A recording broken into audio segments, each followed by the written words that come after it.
Le nœud de mon message mercredi passé, c'est que les gens comprennent que le baptême, ce n'est pas le fait qu'on te plonge dans l'eau. Ça, c'est l'image du baptême. L'identité même du baptême. C'est que pendant qu'on te plonge dans l'eau, tu es plongé dans autre chose. Et j'ai pris plusieurs exemples.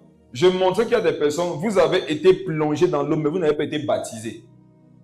Pourquoi? Parce que si vous aviez véritablement été baptisé, après ce baptême d'eau, vous auriez eu un style de vie qui devait être en adéquation avec le message qui vous a poussé dans l'eau. Et je vais approfondir ça ce soir. Et beaucoup ici vont comprendre qu'il y a eu un problème en ce qui concerne le baptême. C'est ma prière. Je ne voudrais pas qu'il y ait quelqu'un ici qui ait une fausse paix, qu'il a établi comme étant une vraie paix. Que les fausses paix vous quittent et que les vraies paix soient établies. Et il y en a qui disent qu'on ne se baptise qu'une seule fois. Je suis d'accord. Il y a une seule foi, un seul Dieu, un seul Seigneur, un seul baptême. J'ai beaucoup rencontré les gens qui, après leur conversion, se disent que est-ce qu'ils doivent me rebaptiser? Moi, je leur dis que vous ne devez pas vous rebaptiser. Vous devez vous baptiser. Ils disent non, on ne t'a pas baptisé. Et plein de personnes ont écouté que le baptême, c'est l'immersion. C'est tout ce qu'ils savent dessus. Ils ne savent pas que le baptême, c'est autre chose. De la même façon que toi, tu dis aux gens que ce n'est pas parce qu'on t'a mouillé que tu es baptisé. Je peux aussi te dire que ce n'est pas parce qu'on t'a immergé que tu es baptisé aussi. Vous comprenez? Ce n'est pas aussi parce qu'on t'a immergé qu'on t'a baptisé. On va davantage voir ça aujourd'hui. Première chose que je veux toucher, ceux qui baptisent. C'est la première chose que je veux toucher. À partir de qui t'a baptisé, non? Toi, tu peux comprendre ta vie. Premier point, il veut parler de ceux qui baptisent. Parlons-en. Chaque fois qu'il va enseigner simplement, ça devient tout autre chose. En fait, le prophète Bethel, mais si on dit qu'on a la Bible que... Je dis ça comment? Vous voyez le baptême, non? Il y a un seul baptême. Mais le baptême se fait à 2 dimensions. Le baptême se fait en 2 dimensions. Vous voyez quand on vous baptise une fois là. C'est un baptême, mais ça se fait en 2 dimensions. La première dimension, c'est la dimension humaine. Si vous vous rappelez, la Bible dit que ce qui est charnel vient en 40e position. En première position, qui a lu ce verset? La Bible dit que ce qui est spirituel n'est pas premier. C'est ce qui est charnel. Cherche-moi le verset. Cherchez le verset. Je sais que ça doit être dans Corinthiens. Oui, 1 Corinthiens 15 qui parle de la résurrection là. C'est là-bas. Mais je n'ai pas le verset en tête. Verset. Écoutez, 1 Corinthiens 15, verset 46. Lis, prophète. 1 Corinthiens 15, verset 46. Écoutez la parole. Nous lisons un livre spirituel, mais que dit le livre spirituel? Mais ce qui est spirituel n'est pas le premier. Ce qui est spirituel n'est pas le premier. C'est ce qui est animal. C'est ce qui est animal. Ce qui est spirituel vient ensuite. Ce qui est spirituel vient ensuite. Écoutez, ce qui est spirituel n'est pas premier. C'est ce qui est animal. Ce qui est spirituel vient ensuite. Ça veut dire que dans toute chose qui est spirituelle, il y a le côté animal que vous ne voyez pas. Quelle est la chose animale du baptême qui vient en première position? Qui détermine si la suite sera spirituelle ou pas? L'homme est animal. Entre guillemets, l'homme est humain, il est charnel. Donc, le baptême n'est pas d'abord spirituel, il est animal. Ça veut dire quoi? Ça veut dire que le baptême d'abord est déterminé aussi par celui qui me baptise. Je vais bien vous parler de ça ce soir. Vous allez voir que vos problèmes ont commencé le jour où vous avez donné votre tête à n'importe qui pour que la personne amène ça sous l'eau. En fait, beaucoup ici, on ne vous a pas baptisé, on vous a initié aux esprits des eaux. C'est pour ça qu'avant que tu ne te fasses baptiser, tu n'avais pas les problèmes de couche de nuit. Depuis qu'on t'a baptisé, tu as les couches de nuit. Parce que quand on t'envoie sous l'eau, il veut vous parler ce soir. J'ai vu ça dans ma Bible et je vais vous l'expliquer. Quand on t'envoie sous l'eau, ce n'est pas toujours ce que Dieu a voulu qu'il se passe sous l'eau. Le Saint-Esprit n'est pas le seul esprit des eaux. Amen. Amen. Il faut qu'il y ait doucement. Écoutez, le Saint-Esprit, quand vous avez peur des esprits des eaux, moi ça m'étonne. Vous ne devez pas avoir peur des esprits des eaux. Parce que le principal esprit des eaux, il habite dans vous. Le Saint-Esprit est un esprit des eaux. Il y a trop de choses que vous avez données à Satan. Il faut récupérer ça. Vous voyez la parole esprit des eaux là. Ça ne doit pas avoir dans votre esprit une connotation négative. Parce que quand ça a une connotation négative dans votre esprit, c'est parce que vous affiliez aux eaux, les mauvais esprits. L'eau appartient à Dieu. Le Saint-Esprit est le principal esprit des eaux. Et il y a beaucoup, je vais pas entrer dans ça, mais il y a beaucoup de prophéties qui ne viennent pas d'en haut, ça vient des eaux. Il y a beaucoup de miracles qui ne viennent pas d'en haut, ça vient des eaux. C'est pour ça que Ézéchiel, un jour, était dans une expérience, il a dit, Seigneur, j'ai compris quelque chose, je vais seulement me noyer désormais. Il avait compris quelque chose par rapport à l'eau, dans le baptême là. Allons-y. Matthieu 28. On commence par là. Verset 19. Pour ceux qui ont bien écouté le message de dimanche, on a vu à un moment donné que Jésus s'était adressé aux 12. Après, il s'est adressé à combien? 70. Et après, il s'est adressé à combien? 120. Ici, dans Matthieu 28, il s'adresse aux 120 disciples. Et qu'est-ce qu'il a dit au verset 19?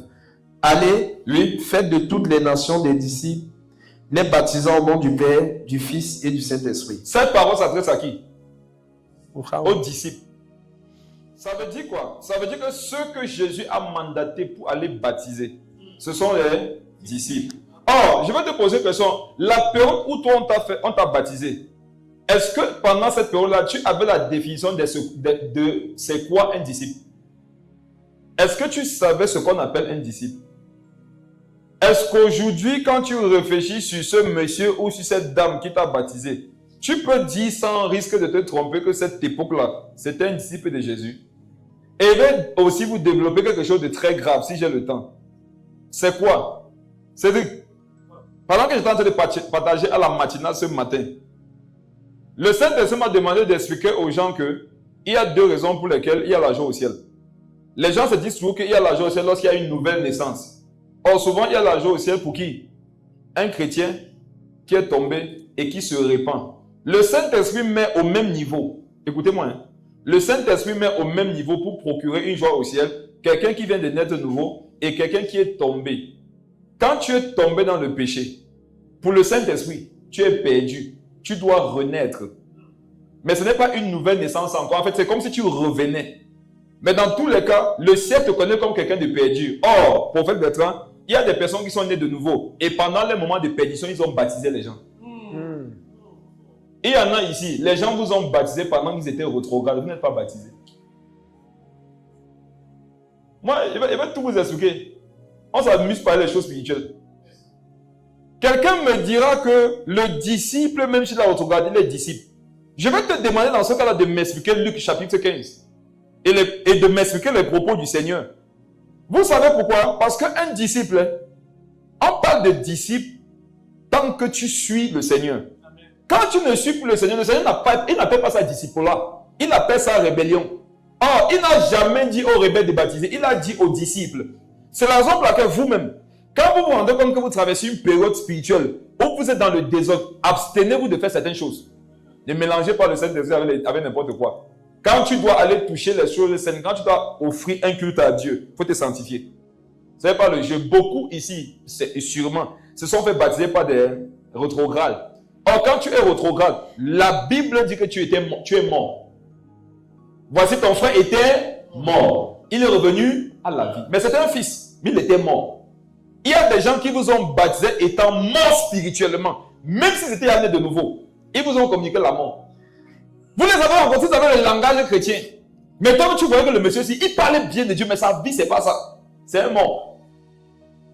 Au lieu de te laisser aller par les fruits, tu t'es laissé aller par le verbe. Je ne veux même pas dire par la parole, parce que la parole, c'est Dieu.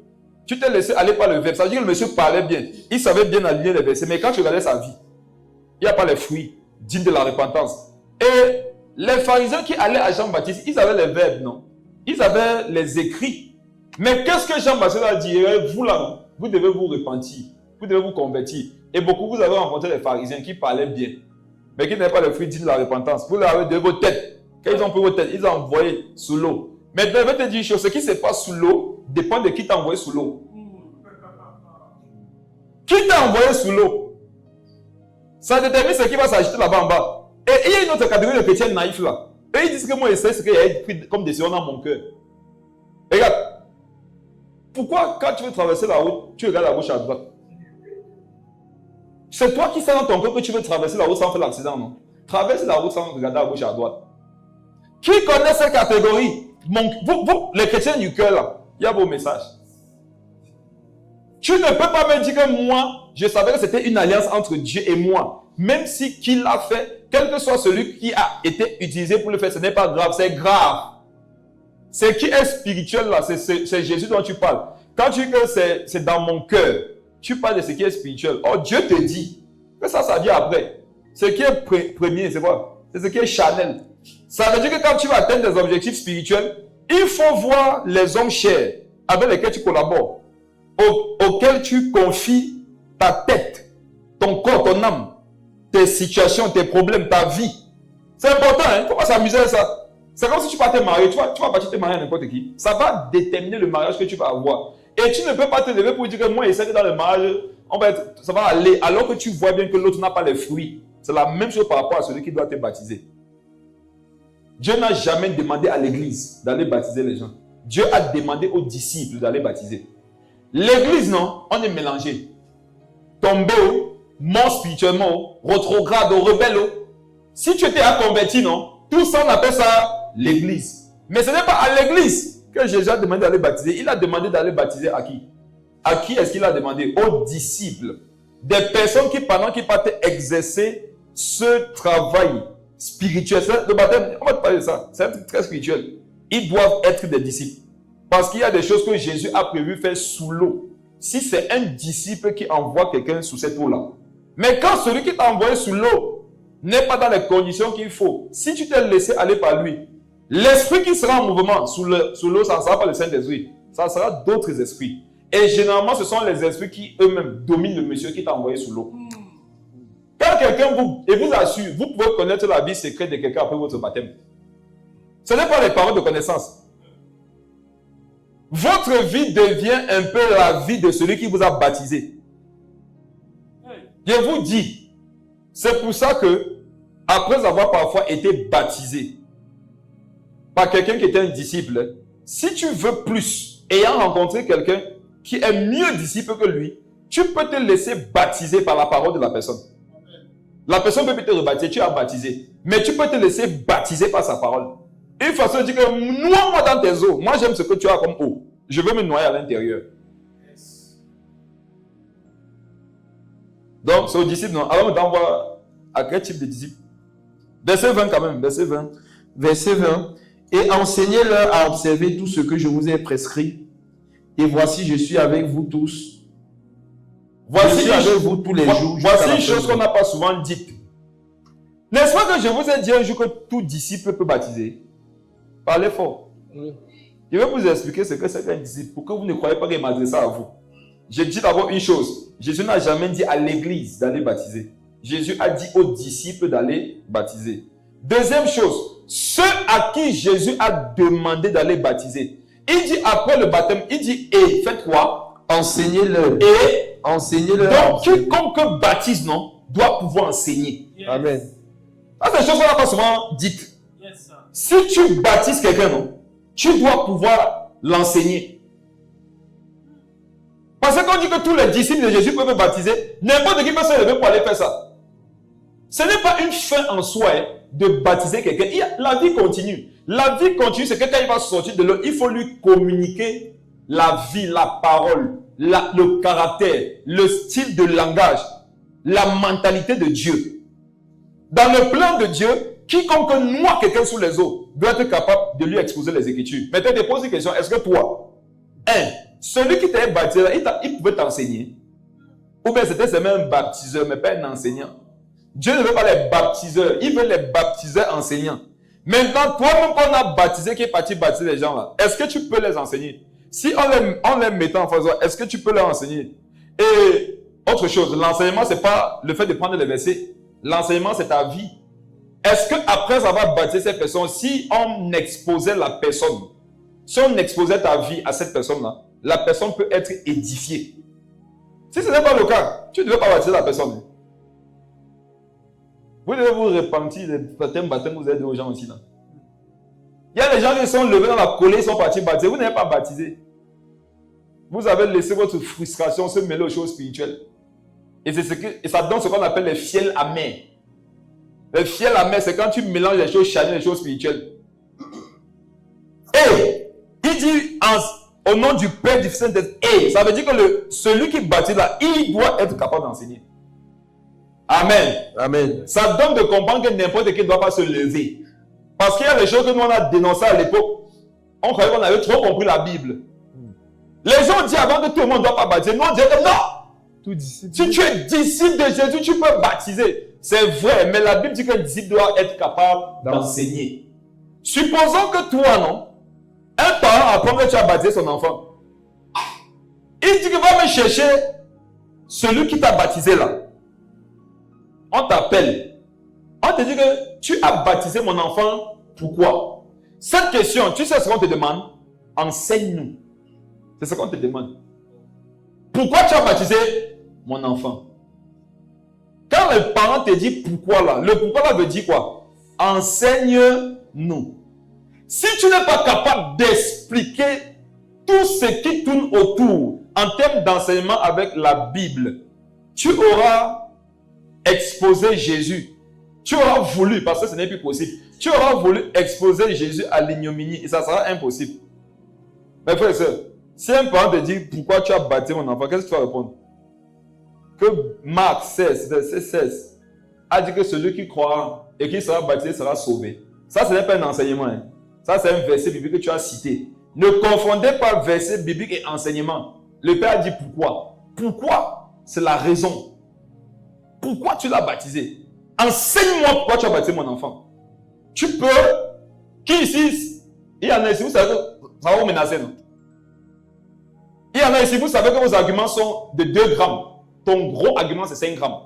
Parce que quand le parent va sortir notre truc là, en antagoniste de ce que tu auras dit, est-ce que tu seras capable de rebondir dans la logique, avec la parole, tout en équilibrant ça au niveau du parent qui peut-être n'est même pas converti, qui voit les enjeux.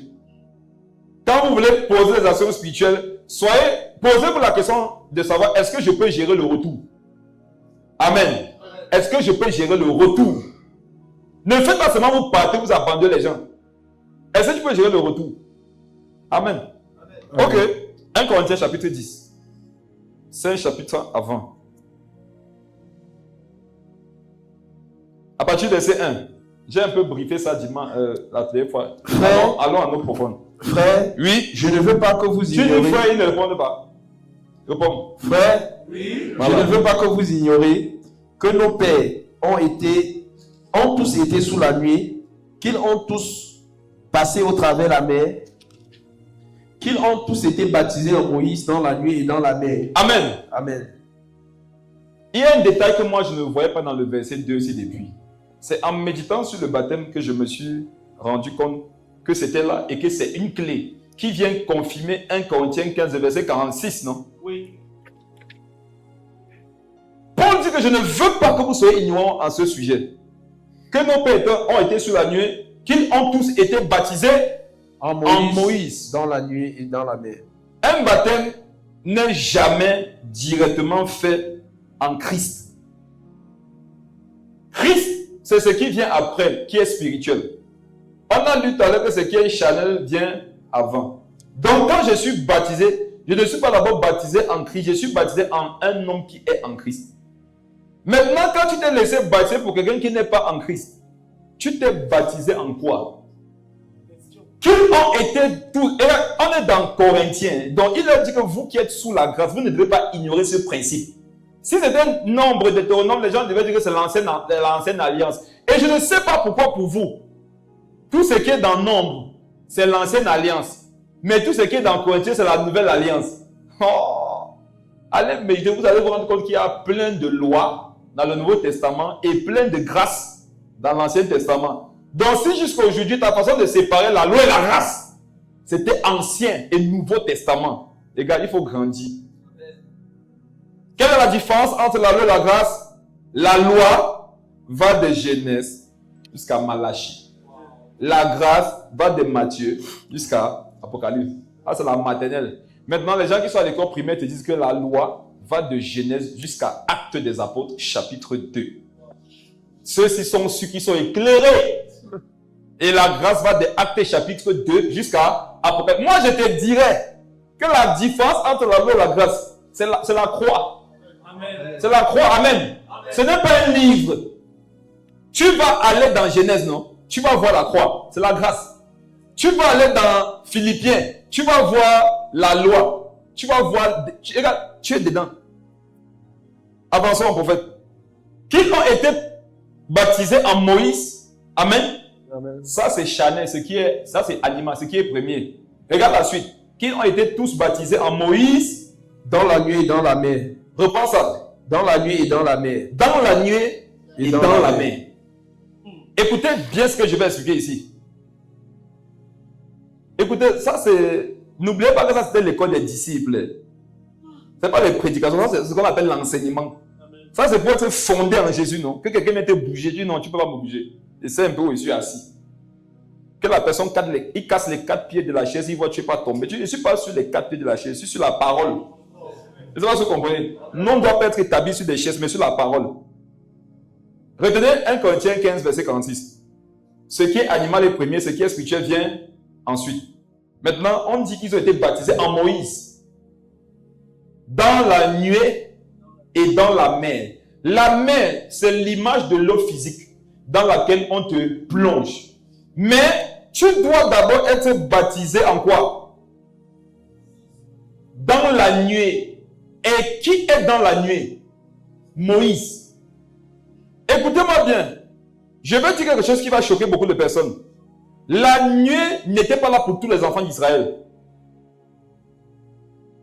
C'est bon, c'est en gros, hein, quand on dit qu'il a conduit Israël à la nuée, la colonne de feu.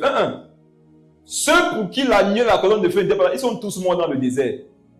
La nuée et la colonne de feu, c'était comme un chemin pour mener ceux qui étaient destinés à Canaan. Or, tous n'étaient pas destinés à Canaan parce qu'il y avait parmi ça du ramassis, des idolâtres et un mélange terrible. Donc, qu'est-ce que Dieu appelle le baptême? C'est qu'un homme qui est Moïse, baptisé en lui, et lui, il doit être où? Dans la nuée. Ça veut dire que c'est un disciple. La nuée, c'est l'image de la présence de Dieu. Elles sont ensemble. Amen. Moïse, non? C'est l'image de l'homme en qui je suis baptisé. Ou par, bon, dans un langage facile, l'homme qui me baptise, qui m'emmène sous l'eau. La Bible dit que tout ça doit se passer dans une atmosphère. L'atmosphère, là, c'est quoi? C'est la nuée. Or, comme c'est lui qui me baptise, je ne peux pas avoir commis la nuée avant lui. Donc, c'est lui, au travers du baptême, qui doit me donner accès à la nuée. Et on dit maintenant que c'est dans la mer. En fait, quand on t'amène sous l'eau, il doit avoir la dimension animale de l'homme qui te baptise. Il doit avoir la dimension de l'homme animal dans la nuée, avant maintenant que l'eau physique là vienne. Or, beaucoup, qu'est-ce qui s'est passé? Ils étaient baptisés dans la mer. Point. Il n'y a pas eu l'étape de Moïse, il n'y a pas eu l'étape de la nuée. C'est pour ça que quand vous sortez de la mer, tout ce que vous avez eu comme expérience, c'est de voir le maquereau et le bar. Parce que dans l'eau, là-bas, il y avait le maquereau et le bar. Maintenant, autre chose qu'on est censé voir, tu n'as pas vu. Il y a des personnes dans l'eau, ils voient les poissons. D'autres personnes dans l'eau voient des esprits. Vous voyez? Et dans l'eau, là, tu es censé avoir une communion avec le Saint-Esprit. Et je vais vous montrer ça au travers de la parole. Bon, rappelle-toi du monsieur qui t'avait baptisé. C'était un homme de la nuée. Il te draguait d'abord. Wow. Il y a une seule ici. Tu peux te désigner. Le monsieur qui t'a baptisé te draguait. Si tu n'as pas, on te lève ta main. Il y a une seule ici, on t'a dragué. Tu as honte?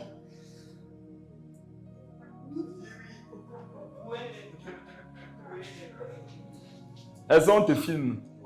Même si on te filme. Regardez, c'est comme la sœur dont tu parles là. Elle s'est faite baptiser après. Parce qu'elle avait considéré que ça, c'était pas un baptême. Elle s'était rendue compte après que ça, c'est un faux truc. C'est qui? Qui ici a eu un baptême d'abord, qui s'était fait par un jongleur, un dragueur? Après, tu as maintenant pris un baptême quand toi-même tu étais sérieuse dans la foi. C'est qui? Regardez un peu sur Zoom là-bas, sur la personne là-bas. Regardez un peu les commentaires. Nous sommes en train de voir une soeur qui a besoin d'une délivrance. En tout cas, on ne veut pas humilier quelqu'un. Je vais vous montrer que ce qui s'est passé comme expérience avec Moïse, c'était vraiment le baptême. Allons au verset 3. Parce que que quand je parle comme ça, on a l'impression que celui qui baptise, non, et celui qui est baptisé, ils ne sont pas dans le même monde. Ils ont deux paroles différentes. Regarde le verset 3, rapidement. Qu'ils ont tous mangé le même aliment spirituel. Ils ont fait comment? Ils ont tous mangé le même aliment spirituel. L'aliment spirituel que le peuple et Moïse ont mangé, c'était différent. L'évangile que celui qui a reçu, l'évangile que celui qui baptise a reçu, est-ce que c'est différent de l'évangile de celui qui est baptisé? Le verset 3, s'il veut faire comprendre à quelqu'un qui veut y avoir l'idolâtrie où il n'y a pas, que calme-toi. On n'a pas dit que les deux ont mangé de nourriture spirituelle différente. Ils ont tous fait quoi? Ils ont tous mangé le même aliment spirituel. Ils ont tous mangé le même aliment spirituel. La Bible nous montre ici que nous pouvons tous manger le même aliment spirituel. Mais c'est d'autres personnes, comme toi, qui ont mangé le même aliment spirituel là, qui vont te faire découvrir la nuit. Il faut être humble pour l'accepter. Verset 4. Verset 4. Et qu'ils ont tous bu le même breuvage spirituel. Ils ont tous bu le même breuvage spirituel. Lis la suite. Car ils buvaient à un rocher spirituel qui les suivait. Et ce rocher était Christ. Ce rocher était Christ. Ce rocher était Christ. Donc Moïse a bu Christ. Amen. Amen. Le peuple a bu Christ. Malgré le fait que les deux ont bu Christ, il y a un qui initiait les autres à des annonceurs spirituels. Ça vient encore corriger ce sur quoi je frappe souvent. Les gens croient que parce que nous deux là, on est nés de nouveau, parce que nous deux on a la Bible, ça veut dire qu'on est les égaux. On n'est pas des égaux, mon ami. Ça veut rien dire qu'on est amis. Hein. La parole, Christ lui-même, non, a appelé des hommes. Il a mangé avec eux, dormi, mais ce n'était pas ses amis. Hein. C'est un jour qu'il a dit que bon, maintenant vous êtes mes amis. Et c'est ce que les gars disaient que depuis là, il y a eu quoi entre nous. Amen. Amen. Qui a vécu ça au secondaire ou à l'école primaire? La petite fille là te fait croire que non, il y a quelque chose. Mon frère, tu rêves, tu parles, mais il y a tes gars. Après, il y a un jour, elle te dit que j'ai confidence à te faire. Tu te dis, elle dit qu'il y a deux gars là qui la draguent, elle ne sait pas lequel elle doit accepter. Tu dis que, hey, bon, José, tu pars où? Ça s'est fait comment? C'était quand? C'est à toi qu'elle parle. Vous voyez là?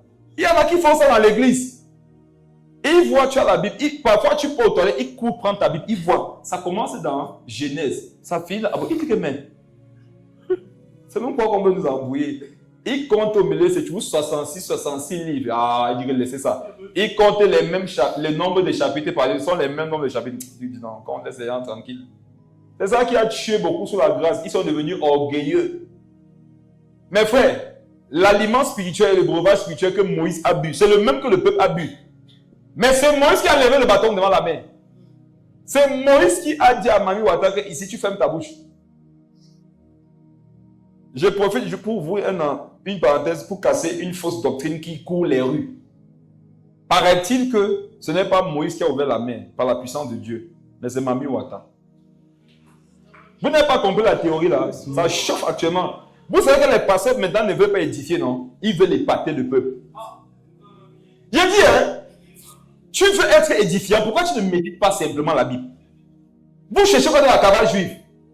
J'ai écouté un pasteur, il dit, qu'est-ce que Dieu avait dit à Moïse? Je te ferai Dieu pour Pharaon.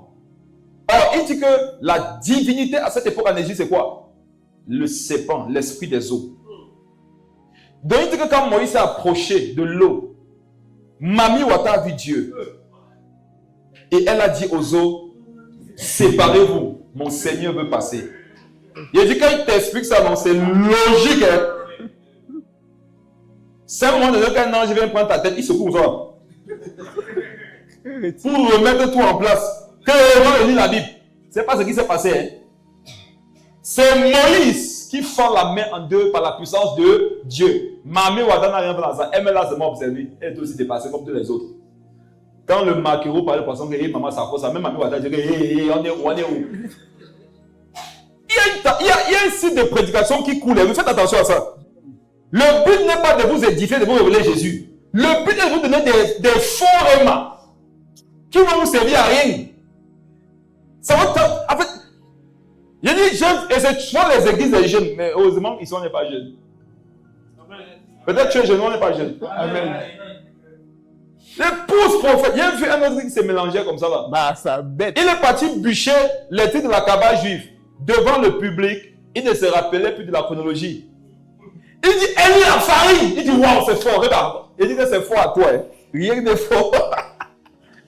Les autres sont même logiques avant que ça égale le peuple. Toi, tu ne veux pas logique. Quand vous cherchez les rimes, là, vous allez tomber sur les fausses doctrines. Les rimes, non, c'est la parole de Christ. Simplement. C'est pas ce qu'on cherche. Donc, j'insiste dessus. Il ne faut pas dire qu'on peut y avoir fait une séparation entre ceux qui baptisent et ceux qui sont baptisés. Je veux simplement te faire comprendre que si tu veux pouvoir avoir accès à ce que Dieu a prévu pour toi, sache que celui qui te baptise n'est pas ton égal. Tu comprends? À condition que ce soit un disciple, non? Selon ce qui est écrit, parce que ta vie peut être impactée par le baptême du monsieur. Les baptêmes ne sont pas les mêmes. Hein. Tous les baptêmes ne sont pas les mêmes. Tous les baptêmes sont faits dans la mer, mais tous les baptêmes ne sont pas faits dans la nuée. Mais il voudrait te rappeler que si quelqu'un t'a baptisé, automatiquement, il t'a imprégné de ce que lui il est. Avant que tu ne te fasses baptiser par lui ou elle, est-ce que tu étais comme tu vois que tu étais là? Maintenant, les charnets vont vouloir mettre sur le dos de ceux qui les ont baptisés tous leurs défauts et leurs manquements. Que rejette, tu vous dis que ma colère, si c'est pas moi. C'est lui. Et tu vous dis que la qualité que moi j'aime tel péché là, c'est elle. C'est pas ce que je suis en train de dire. Je suis en train de parler du fait qu'il y a eu un changement, tu vois, radical après ton baptême. Avouez, dites la vérité. Qui ici, non? Quand on dit qu'il doit avoir le baptême, on ne veut pas que n'importe qui le baptise. Lève ta main. Qui ici, le jour où on devait te baptiser, tu as même quelqu'un à cœur. Ce n'est pas Chanel, hein? C'est le Saint-Esprit qui te parlait. Vous comprenez? C'est le Saint-Esprit. Il a demandé qu'on fasse un baptême dimanche. Il dit, c'est là qui est venu voir de côté. Papa, c'est pas toi qui baptise. Il dit que non, n'aie pas peur, n'aie pas peur. C'est moi qui ai demandé qu'on fasse les baptêmes. Je dis que quand j'ai demandé, quand c'est moi qui dis tel va faire tel. Et je vais vous montrer aussi ça, si j'ai le temps. Quand j'ai dit à quelqu'un d'aller faire une chose, c'est moi qui le faisais, pas lui. Amen. Il faudrait que vous sachiez ça. Si moi je t'envoie faire une chose, c'est pas toi qui as fait la chose, c'est moi. Vous croyez en ça? Amen. Non, vous ne croyez pas. Amen. Amen. Si j'envoie le prophète Bertrand baptiser quelqu'un, ce n'est pas le jour de quelqu'un qui t'a baptisé, ce n'est pas le prophète. C'est celui qui l'a envoyé. S'il est un disciple, non, c'est moi qui ai baptisé. Mais s'il n'est pas un disciple, c'est lui qui a baptisé. Amen. Amen. Vous comprenez? Amen. J'ai prévu partager ça avec vous en prenant le cas d'Élisée et de Géasi. Le bâton qu'Élisée a donné à Géasi, c'était le manteau pour faire les mêmes choses que lui. Mais ça n'a pas marché parce qu'il n'était pas un disciple. Vous comprenez? On comprend par là que quand quelqu'un a baptisé quelqu'un d'autre, il a fait naître une autre version de lui. Normalement, après avoir été baptisé par certaines personnes, tu dois commencer à voir que tu navigues dans certaines dimensions spirituelles qu'expérimente cette personne. Si j'ai baptisé quelqu'un ici, tu es sec. C'est pas moi qui t'ai baptisé. Je te dis, si c'est moi qui t'avais baptisé, si c'est moi qui t'avais baptisé, si moi j'étais baptisé, tu n'as pas changé, ce n'est pas moi qui t'ai baptisé. Demande-moi que c'est qui? Oh, tu n'es jamais resté ça comme tu te dépasses. C'est que c'est un autre moi, mais pas moi. Jamais. Continuons. Regardons toujours l'affaire de celui qui baptise là.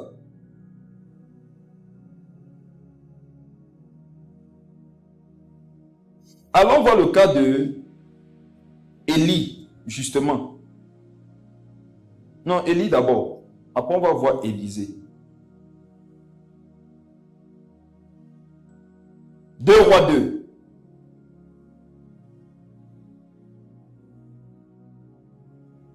C'est cherche-moi le passage où Élisée envoie Géasi. 2 Rois, le chapitre 2, verset 7.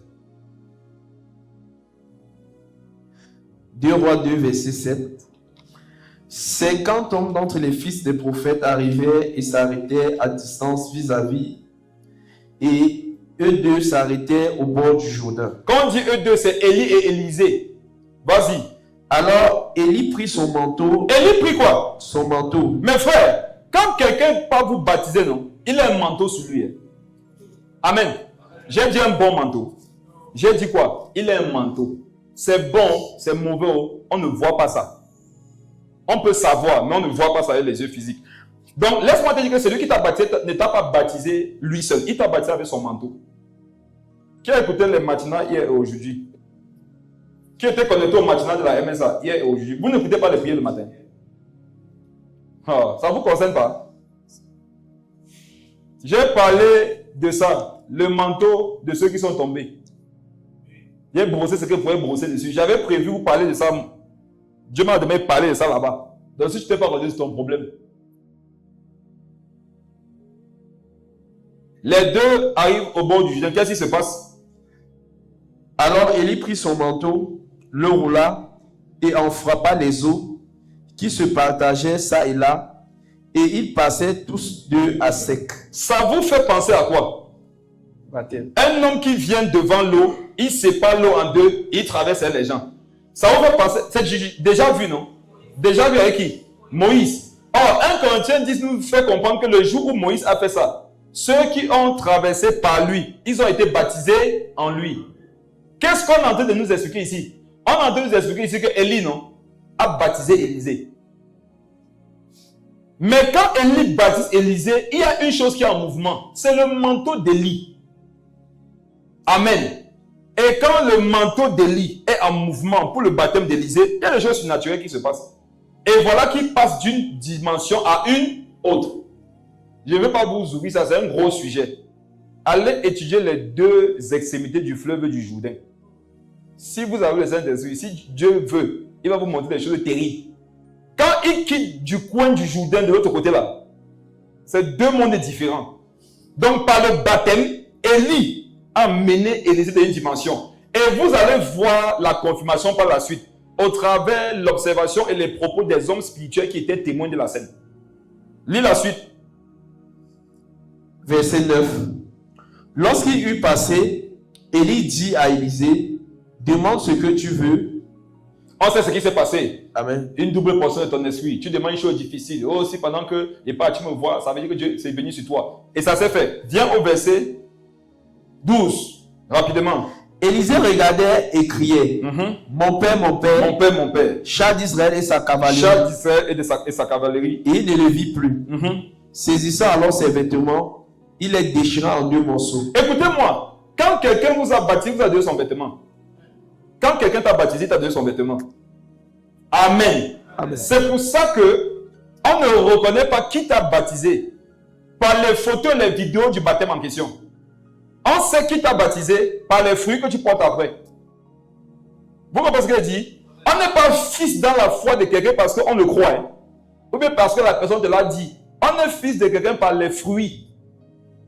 Jésus disait que si je suis père, où est l'honneur là quand vous avez de moi? Donc le Seigneur ne faisait pas comprendre. En fait, il faisait comprendre aux enfants d'Israël là-bas que vous n'êtes pas mes fils parce que vous dites que vous êtes des juifs. Moi, ce que je regarde, c'est la crainte. C'est l'obéissance à ma parole. Vous voyez? Donc, il dit mon père, il prend le vêtement qui a permis que tout à l'heure, il puisse traverser le Jourdain. Je vous pose une question. Avant que les deux ne traversent le Jourdain, est-ce que Élisée pouvait ouvrir l'eau là?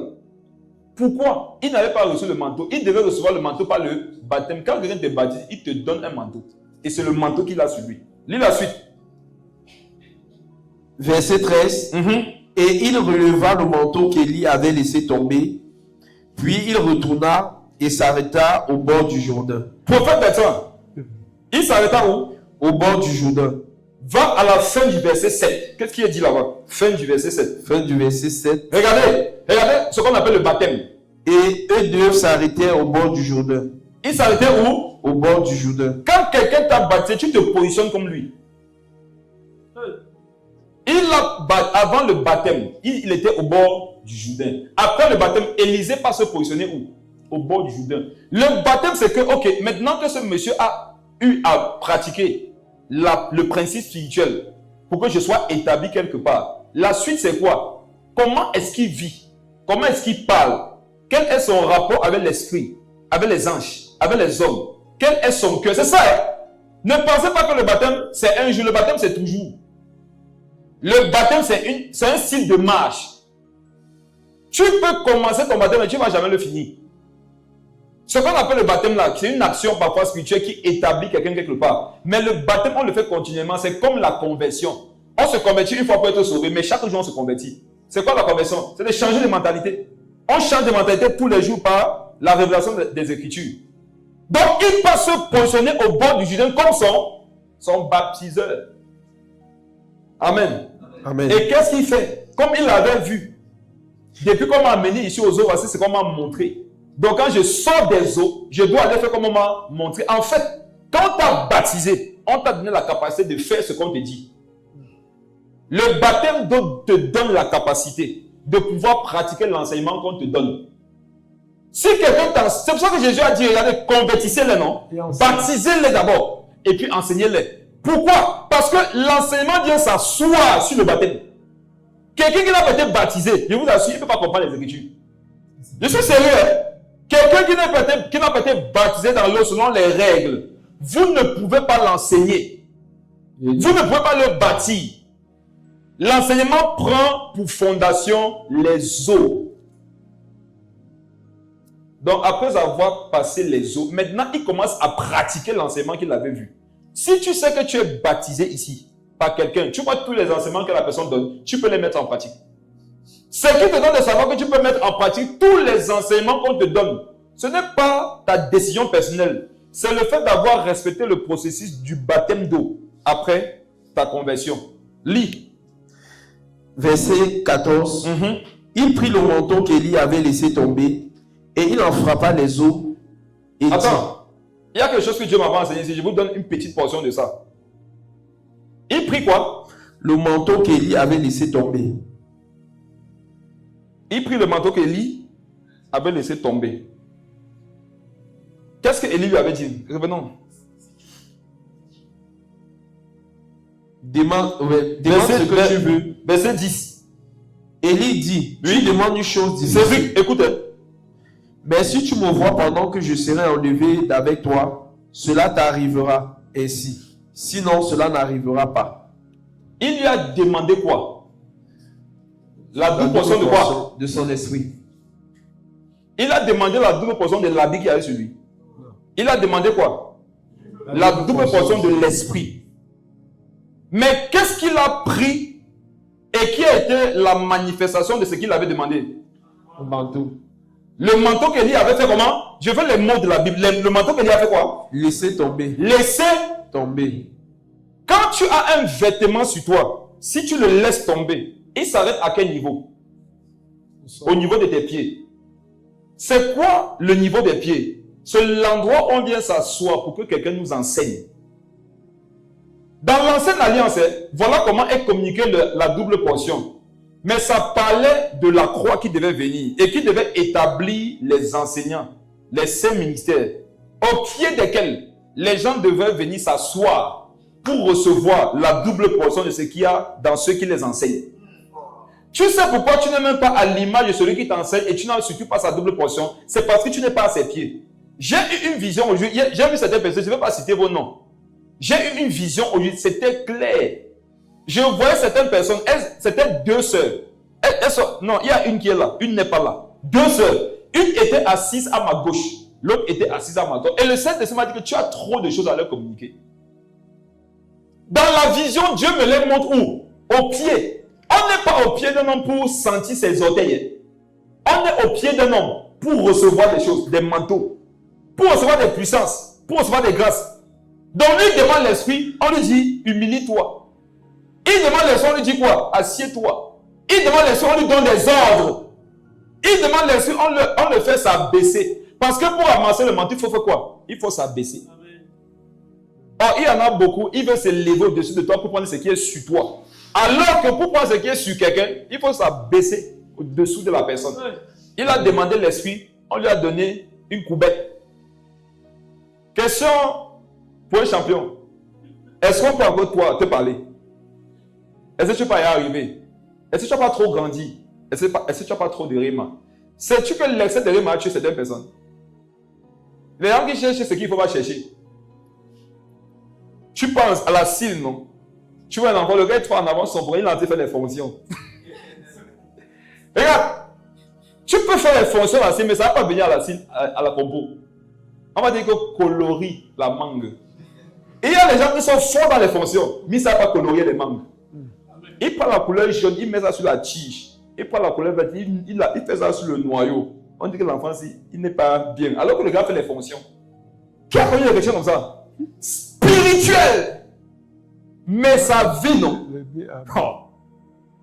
Vous savez comment on reconnaît quelqu'un de spirituel? C'est sa vie. Hein? C'est pas tout ce qu'il fait, tout ce qu'il dit. Hey!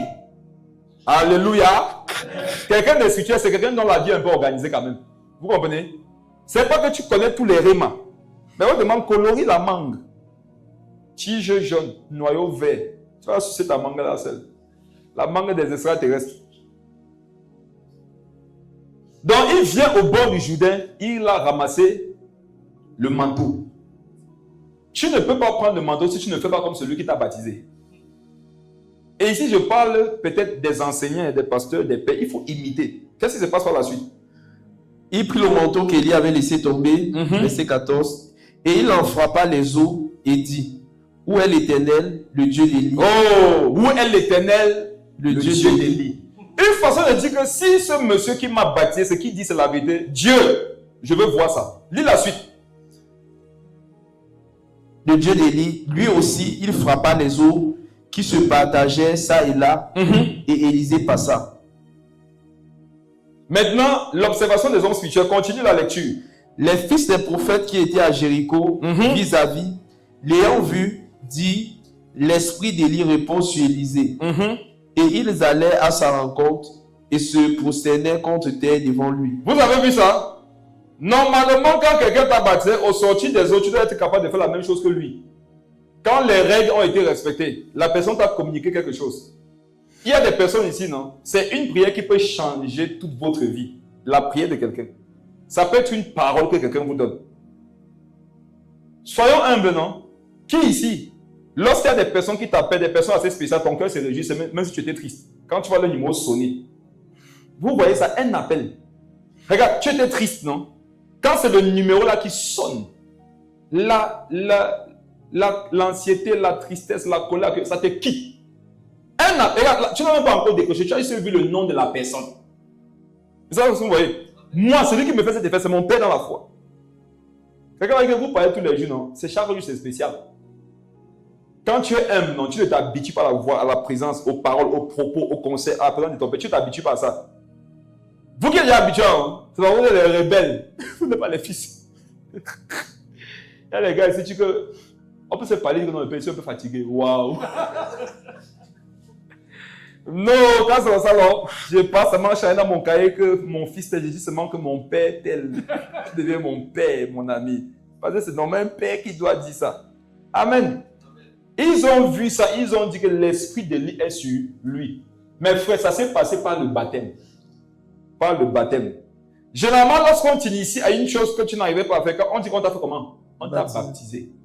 Prophète Bethesda, c'était pas le pôle de l'électricité dans le monde. Si. Non, baptisé, tu as connu ça petit.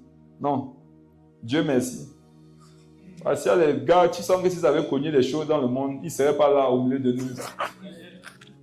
C'était des codes que les délinquants utilisaient, non? On dit que j'ai baptisé le dossier-ci. Ça veut dire quoi? Elle ne connaissait pas ça. Je l'ai fait découvrir cette affaire. Je l'ai baptisé. Et jamais quand tu as baptisé, tu te cales dedans, non? Vous voyez, non? Moi, on m'a baptisé par rapport à la masturbation en classe de 3e. Je veux savoir que je suis mon baptême.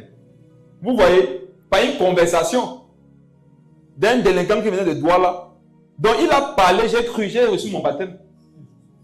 Amen. Comme prêche, si tu crois, tu es baptisé, tu es sauvé. C'est le même protocole. Vous voyez, le baptême initie à la connaissance d'un esprit. Je vais toucher ça prochainement, doucement, doucement. Après le baptême, peut-être même toucher un peu, le baptême connecte au Saint-Esprit. C'est pour ça que certaines personnes, quand Paul les rencontre, ils disaient que, est-ce que vous avez reçu le Saint-Esprit? Il dit non. Il dit que vous avez été baptisé, quel baptême? Parce que Paul savait que le baptême est directement rattaché à la réception du Saint-Esprit.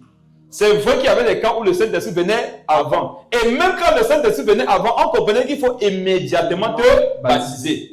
Pierre va dire, maintenant que ces hommes ont reçu le Saint-Esprit, allons-nous leur refuser les eaux du baptême. Donc, il y a un lien entre le baptême et le Saint-Esprit. Quiconque néglige le baptême est en train de négliger le Saint-Esprit. Avançons. Donne le verset. C'est exactement le verset que tu m'as cherché. 2 Rois 4. Juste devant. Verset 29. À partir du verset 29. 2 Rois 4. À partir du verset 29. C'est le baptême. Écoutez, on est en train de parler du baptême. Et Élisée dit à Géasi, oui, saint terrain.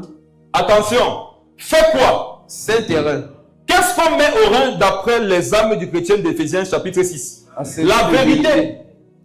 Saint terrain, ça veut dire quoi? Marchez dans la vérité que je t'enseigne. Regardez, vous pouvez vous faire baptiser par l'homme le plus loin de la terre. Ça ne vous impacte en rien. Pourquoi? Parce que vous n'avez pas saint vos reins de la vérité qu'il vous a communiqué. Continue. Saint terrain, prends mon bâton dans ta main et pars. Si tu rencontres quelqu'un, ne le salue pas. Et si quelqu'un te salue, ne lui réponds pas. Tu mettras mon bâton sur le visage de l'enfant. Amen. Amen. Parenthèse. Vous voyez ça, non?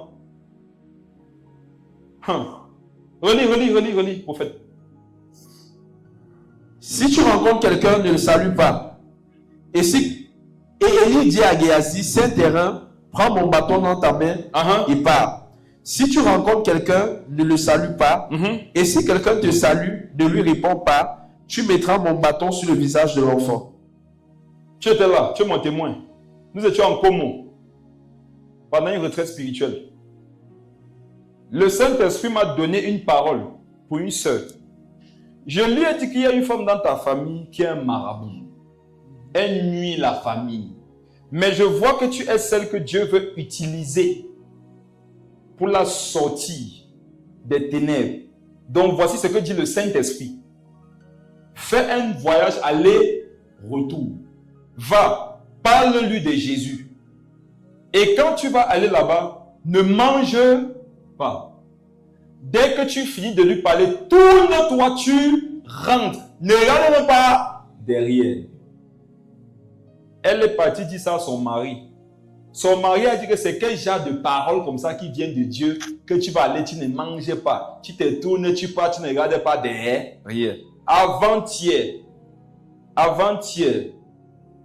une sœur de Douala, qui est d'ailleurs la grande sœur du prophète Bertrand, m'appelle. Elle dit, papa Clément, tu te rappelles en Como, pendant tant, tu avais dit ça, telle chose à telle sœur. Il dit, non, je ne me rappelle pas.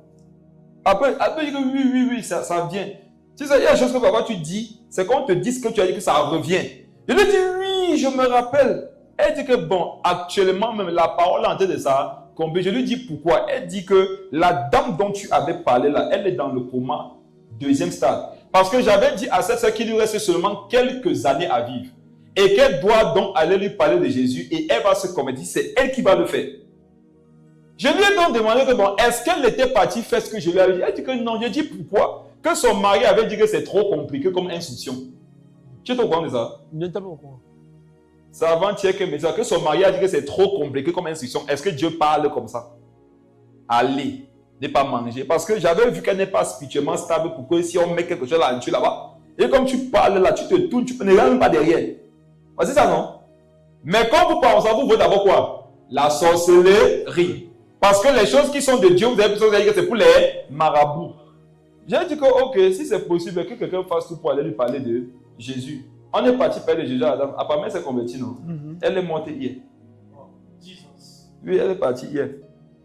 J'ai dit à ma soeur, la grande soeur du prophète Bertrand, que au moins, si on est convaincu qu'elle s'est convertie avant de mourir, elle est dans la paix. Quand vous parlez comme ça, on s'amuse. On s'amuse à les choses prophétiques. On ne s'amuse pas avec ça. Voici ça ici.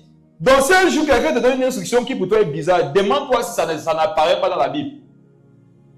Et je ouvre une parenthèse dans la parenthèse pour dire que vous qui répondez aux questions spirituelles ou alors scientifiques en disant que ce n'est pas biblique là, ce n'est pas une façon de répondre aux questions. J'ai vu la question à laquelle je voulais répondre à 2 h du matin, et c'est par rapport au fait qu'une chrétienne célibataire voudrait faire une fécondation in vitro. Est-ce que c'est un péché? Parce qu'elle n'est pas mariée, elle veut faire des enfants. C'est ça, non? J'ai vu un argument qui faisait revenir que ce n'est pas biblique. Et on ne répond pas à une question chrétienne comme ça. Ta carte d'identité est biblique. Pourquoi tu as la carte d'identité? Ta voiture est biblique. On ne répond pas à une question spirituelle en disant que ce n'est pas biblique. Quand tu veux dire que ce n'est pas biblique, on parle là-bas des doctrines. Amen. La doctrine doit être biblique. Maintenant, il y a plein de choses qui ne sont pas péchés, qui ne sont pas bibliques aussi. On est d'accord, non? Est-ce que ton sujet est biblique? Vous avez vu un verset qui dit que faire le titre français, c'est biblique? Quelqu'un va acheter son terrain, il sait ça, il consacre ça au Seigneur, non? À l'époque, quand tu avais le terrain, tu consacrais à Dieu, est-ce qu'il y avait le titre foncier? Non. Donc, si tu fais le titre foncier, tu es Chanel. Consacre le terrain au Seigneur parce que faire le titre foncier, ce n'est pas biblique. On ne répond pas aux questions comme ça, c'était une parenthèse. Continuons. Lis, prophète. 2 Rois. Verset 30. Verset 30. La mère de l'enfant dit, l'Éternel est vivant et ton âme est vivante. Je ne te quitterai point. Et il se leva et les suivit. Géasi les avait dévancés et il avait mis le bâton sur le visage de l'enfant, mais il n'y eut ni voix ni signe d'attention. Ça veut dire quoi? Si Géasi avait 5 serins, quand il serait allé déposer le bâton, qui est l'image de la nuée dans laquelle Élisée vivait, qu'est-ce qui devait se passer? On devait entendre une voix. Il devait avoir des signes. Ça veut dire que le gars devait ressusciter. Mais ça ne s'est pas fait. Ça ne s'est pas fait pourquoi? Parce que Géasi ne vivait pas dans la vérité qu'on lui enseignait. Lis la suite. Verset 32. Lorsque Élisée arriva dans la maison, voici l'enfant était mort, couché sur son lit. Élisée entra et ferma la porte sur eux deux. Et il pria l'Éternel. Il monta et se coucha sur l'enfant. Il mit sa bouche sur sa bouche, ses yeux sur ses yeux, ses mains sur ses mains, et il s'étendit sur lui, et la chair de l'enfant se réchauffa. Amen. Amen. Regardez ce que Élie a communiqué aux morts, que même son soi-disant disciple n'avait pas pu recevoir de lui étant vivant. C'est grave. Qu'est-ce qu'il a fait? Relis ça. Élisée entra, ferma la porte sur eux deux, et il pria l'Éternel. Il monta et se coucha sur l'enfant. Avant, première chose, il fait quoi? Il se couche sur lui. Il l'a dominé. Le verset nous permet de comprendre que Géasi n'était pas efficace parce qu'il ne voulait pas qu'on le domine. Et comment savoir que quelqu'un ne voudrait pas une domination sur lui? C'est que si tu lui demandes de faire une chose, non seulement il ne va pas faire cette chose, mais il va surtout faire ce que lui veut. Et parfois, tu vas lui donner aucune instruction, il va partir quand même faire des choses. Parce qu'il croit qu'il connaît. On a vu comment Naaman est venu. Élisée a dit non, je n'ai rien à apprendre de toi, mais Géasi a fait quoi? Il a poursuivi, il a dit donne. Mon maître a dit que tu fasses quelque chose. Ce sont les gens qui utilisent leur proximité avec certaines personnes pour en tirer profit. Et il ne faut pas tomber dans le piège.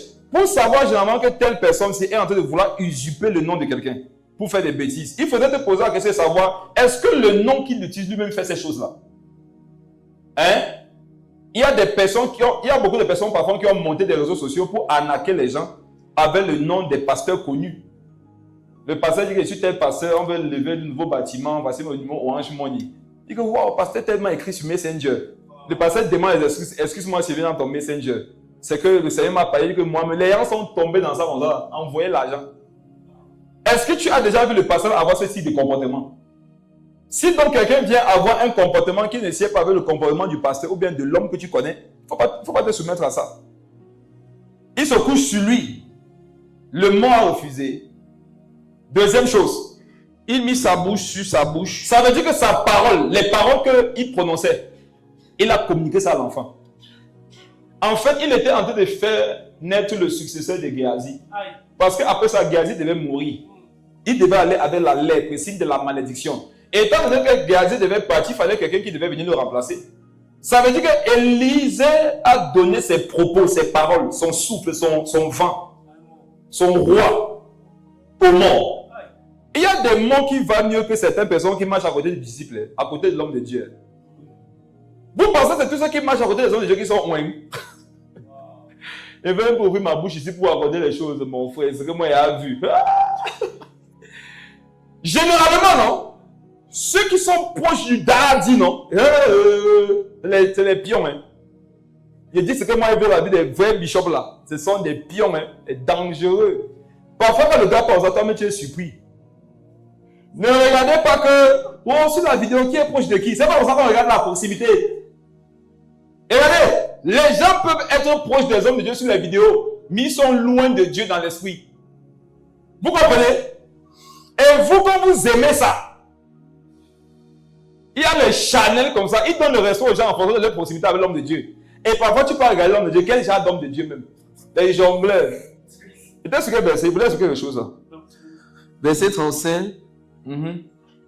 Élisée s'éloigna, ou bien je reviens, il monta, se coucha sur l'enfant, et Il a mis sa parole sur sa parole, n'est-ce pas? Sur ses yeux. Bouche à bouche. Attends, on est au niveau de la bouche. Il a communiqué sa parole à ce jeune homme, son esprit. Ça veut dire que quand le petit là est resté, je n'ai pas besoin de fouiller sa vie. Je suis convaincu qu'il a eu presque le même style de vie qu'Élisée. Il lui a communiqué la bouche, après il a communiqué quoi d'autre? Des yeux, ses yeux sur ses yeux. Ça veut dire que sa façon de voir, il a communiqué ça à l'enfant. Continue. Ses mains sur ses mains. Ses mains, c'est l'agissement, non? Les actions. Oui. Et il s'étendit sur lui. Il s'étendit sur lui. Cet enfant, si c'est l'image de quelqu'un qui était mort spirituellement, hein, mais qui peut encore écouter, qui peut encore parler, qui pourra encore voir, s'il s'humilie. Amen. Et on a vu par la suite qu'il s'est relevé. Il a accepté le baptême. C'est ça le baptême. Le baptême, c'est qu'après ça, est-ce que tu vas parler comme je parle? Est-ce que tu vas voir selon ce que je t'ai enseigné dans l'évangile? Est-ce que tu vas agir en conformité avec la vérité? Or, c'est ce que l'autre n'a pas fait. Il n'a pas ceint ses reins. Tu dois ceindre tes reins. Amen. Tu dois ceindre tes reins. Mais frère, je répète bien ça. Soyez disciplinés par rapport à ce que Dieu voudrait faire avec vous. Pour ne pas vous égarer. Et vous dites, ça commence au baptême. La vie, si tu vois que ton baptême, on est en train de parler d'Élisée, non? Géasi a échoué pas parce que Élisée était un mauvais maître, c'est parce qu'il était un mauvais disciple. Et souvent, le signe qu'il n'y avait pas eu baptême, c'est que depuis ce jour jusqu'à aujourd'hui, ta vie, c'était là comme ça. On n'est pas en train de dire à n'importe qui d'aller se baptiser. Il y a des gens parfois qui sont venus me voir, qui veulent se baptiser. Je dis que pourquoi? Est-ce que tu n'es pas baptisé? Je dis que non. Il dit que raconte-moi ce qui s'était passé. Quand la personne te fait parler, non, tu es baptisé. Tu es baptisé, laisse. Tu es baptisé. Parce qu'il y en a qui voudraient que c'était elle qui m'avait baptisé.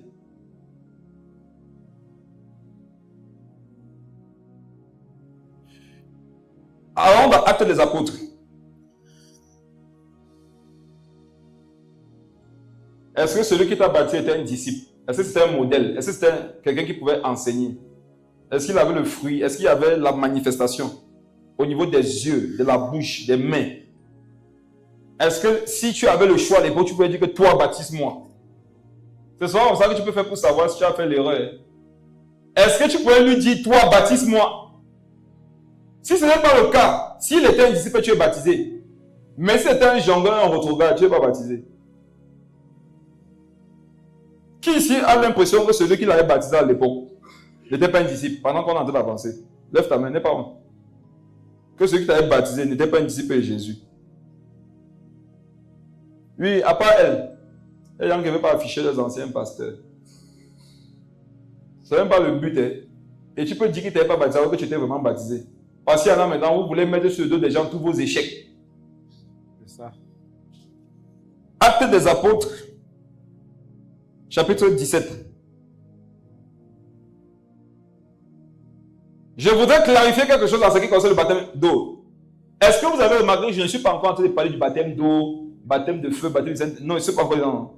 Je parle des choses qui doivent être des fondements d'abord pour venir bâtir dessus. Celui qui croira et qui sera baptisé sera sauvé. Mais on a vu que le bandit sur la croix, mercredi passé, n'avait pas été baptisé, mais il a été sauvé. Pourquoi? Parce qu'il a cru, non? Mais il n'avait pas la possibilité de se faire baptiser. Je vous avais dit que c'est la croix. Il était sur la croix, il ne pouvait pas se baptiser. On avait parlé aussi des personnes qui sont dans le coma. On ne peut pas les sortir plus tard pour qu'ils se baptisent. Mais si je vous disais qu'il y a des personnes ici qui ne sont pas dans ces conditions-là et qui sont sauvées, je répète, attends, ça va chercher le sommeil dans ses yeux. J'ai vu comment le sommeil, mais dès qu'il dit le sommeil, il dit que papa, il te laisse. Il veut dire quoi? En fait, je vais vous dire une chose. Et je vais vous le prouver bibliquement. Il y a des personnes qui ne sont pas à la croix. Il y a des gens qui ne sont pas malades. Il y a des gens qui ne sont pas... Ils ne sont pas infirmes. Mais ils ne sont pas baptisés. S'ils me vont partir au ciel.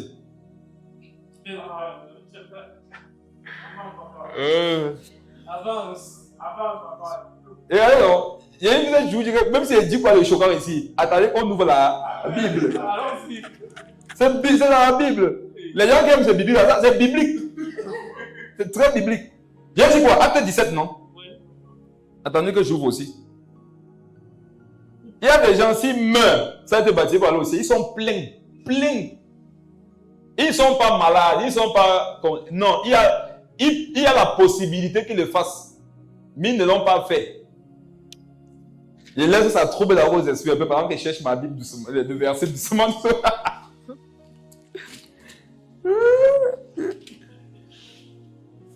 Il y a les gens ici qui sont en train de se rappeler des songes qu'ils avaient fait. Où je prêchais, ça après c'est devenu le serpent. Et que voici le jour là. Non, tu vas voir qu'après toi, j'avais fait un songe. Après le serpent, je suis devenu l'agneau. Acte 17.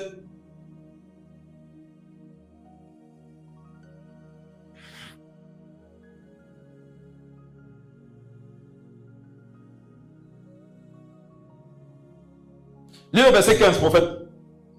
Acte 17, 15. Ceux qui accompagnaient Paul le conduisirent jusqu'à Athènes. Puis ils s'en retournaient chargés de transmettre à Silas et à Timothée l'ordre de le rejoindre au plus tôt. Verset 29.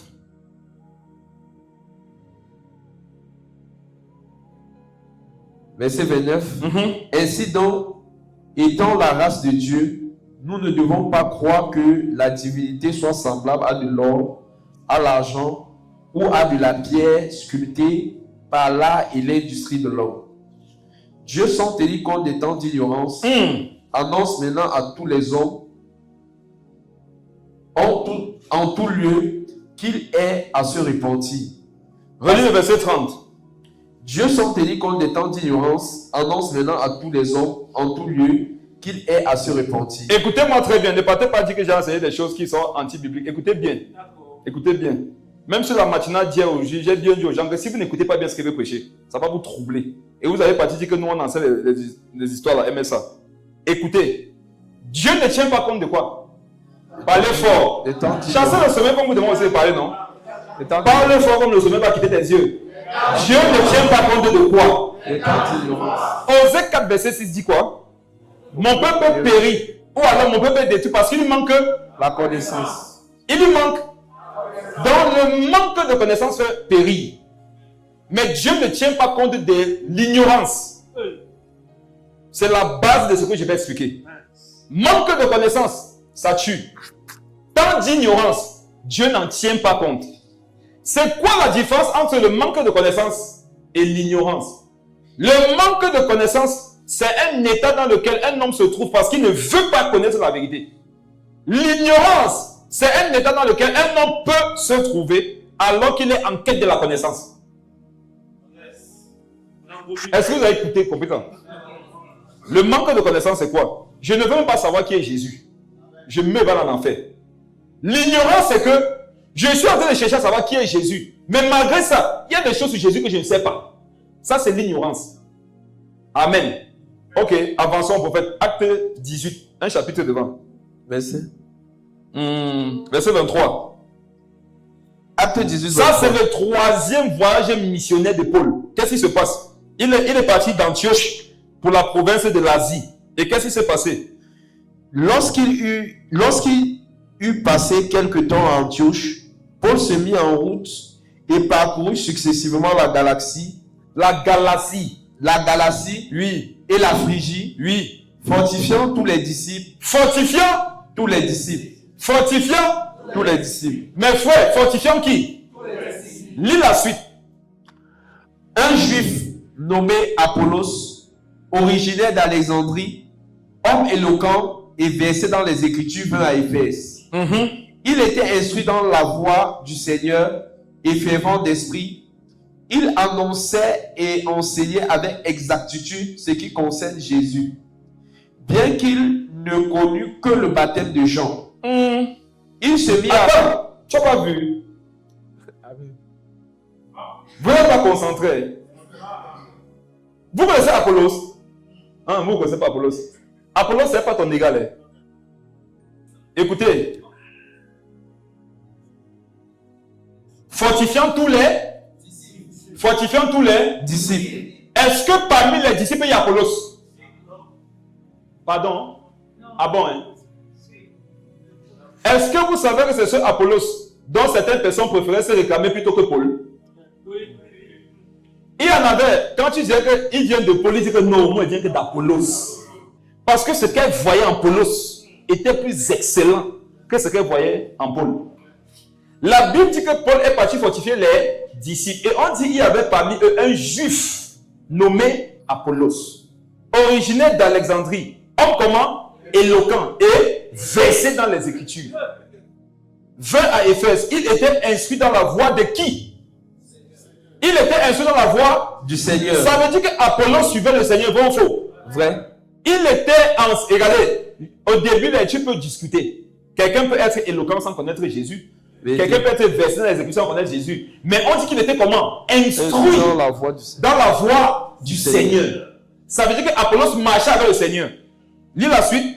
Et fervent d'esprit. Et fervent de quoi? Qu'est-ce qu'on appelle quelqu'un qui est fervent d'esprit? Ça veut dire que les voies du Seigneur qu'on lui a enseignées, il les pratique. Lis la suite. Il annonçait.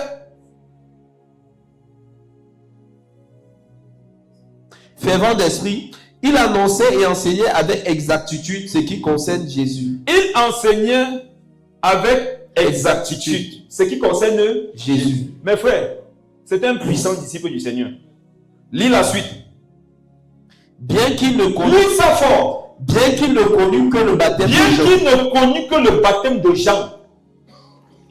Qu'est-ce que ça veut dire? Avant que l'apôtre Paul ne rencontre Apollos, dans la portion d'enseignement que Apollos avait déjà reçu, il n'y avait pas le baptême au nom de Jésus. Il ne connaissait pas. Mais ce qu'il connaissait, il faisait les dégâts avec. Il vous pose une question. Apollos était sauvé. Ou il n'était pas sauvé? Non, allez le mettre en enfer, non, comme c'est vous qui avez la clé là. En fait, je comprends, je dis que qui connaît la Bible, qui connaît Dieu.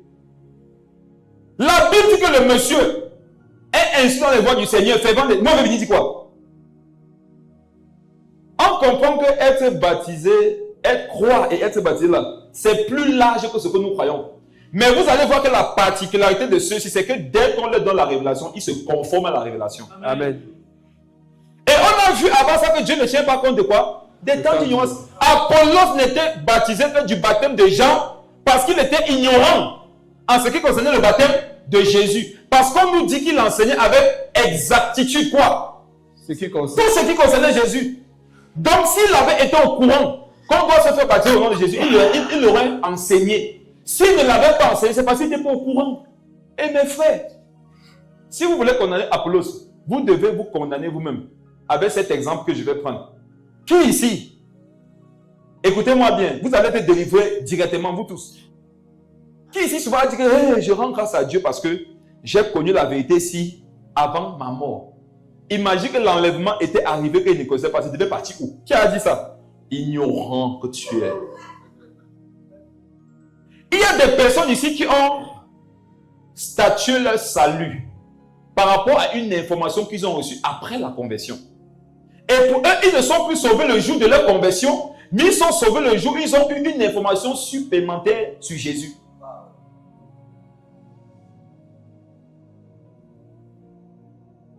Un polygame qui se convertit, mais il n'a pas encore la version de ce qu'il doit faire. Il part où? En enfer.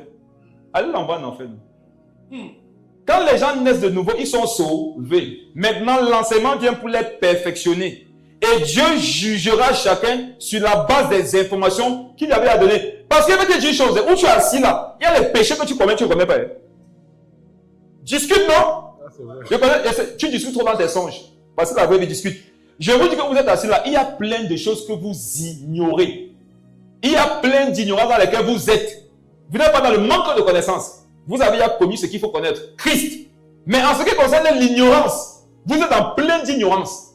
Et maintenant, le jour où vous êtes éclairé, vous dites que hey, heureusement que j'ai eu la révélation aussi avant l'enlèvement. Et ils croient que l'enlèvement dépendra d'une révélation. Est-ce que cette révélation est doctrinale?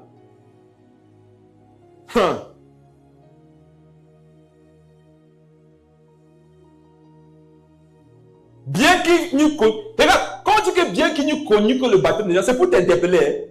Lis la suite, prophète Bertrand. Il se mit à parler librement dans la synagogue. Il se mit à parler librement dans la synagogue. Maintenant, qu'est-ce qui se passe? Lis. Aquilas et Priscille l'ayant entendu. Lis. le prit avec eux et lui exposait plus exactement. Ils lui ont prêché l'évangile. Ils lui ont prêché l'évangile. Non. Ils lui ont parlé de Jésus. Que tu dois abandonner le péché. Tu dois naître de nouveau. Vraiment, Apollos. Tu vois, nous, on était comme ça avant Adrich. Nous, quand on attrapait quelqu'un, on ne voulait rien savoir. Si son évangile n'est pas l'exactitude de ce que nous prêchons, tu es dans le faux. C'est pour ça qu'un jour, cet ancien ignorant passait d'aimer une église. Non, on lui a parlé d'un bon homme de Dieu qui avait tout laissé pour servir le Seigneur. Le prophèt Bertrand, n'étant pas éclairé sur la dîme à l'époque, a dit, dans une position, les ignorants, leur position sur position d'assurance, il a dit, est-ce que le monsieur paye la dîme? On dit, oui, il n'est pas de Dieu. C'est peu final, tu veux pas avoir. Il n'est pas de Dieu. C'est aussi simple que ça. Vous allez rencontrer des chrétiens comme ça dehors. Si vous n'êtes pas affaibli, ils vont vous faire culpabiliser. Ils vont vous terrasser. Je vous assure, ils vont vous faire douter de votre conversion, de votre salut. Ils vont détruire votre vie spirituelle. Aquilas et Priscille étaient spirituels. Ils avaient discerné quel était le besoin d'Apollos. Il fit quoi? Il le prit et l'ayant entendu, le prit avec eux et lui exposait. Regardez l'humilité. Aquilas et Priscille prennent Apollos, non? Ils font quoi d'abord? Ils l'écoutent. Ils l'écoutent. Adriche, l'orgueil peut écouter quelqu'un? Jamais. Non. Si dans ta façon d'exprimer l'évangile, il y a quelque chose qui est différent de la façon dont lui laisse l'évangile, dit non.